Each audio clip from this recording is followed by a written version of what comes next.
Tentative de Watteville en vue de distinguer l'aphasie centrale.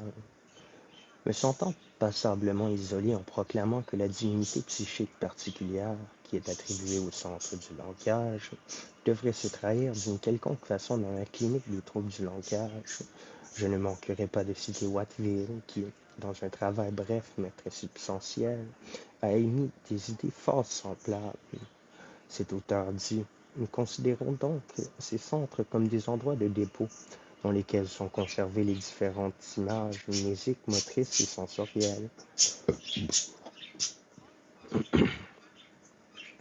Par ailleurs, nous ne pouvons chercher le substrat physiologique de l'activité mentale dans la fonction de l'une ou de l'autre partie du cerveau, mais nous devons au contraire le concevoir comme la résultante de processus s'étendant largement dans le cerveau.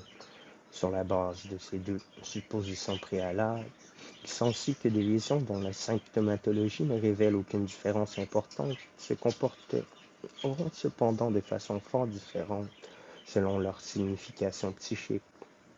Prenons deux cas d'aphasie motrice, dont l'une est causée par la destruction du centre de Broca lui-même et l'autre par la rupture du faisceau centrifuge qui part de celui-ci. Dans le premier cas, le malade ne dispose plus des images motrices des mots. Dans le second, il les conserve. On a discuté si souvent de l'action de l'aphasie sur l'intelligence, mais malgré de bonnes observations des deux côtés, on n'est arrivé qu'à des résultats fort contradictoires. Cela ne proviendrait-il pas de l'état de choses que nous avons mentionné plus haut?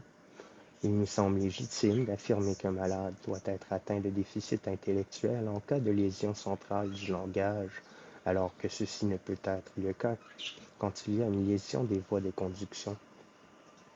Je ne crois pas que quelqu'un ait déjà pris la peine d'entreprendre les épreuves de contrôle indiquées par Watteville.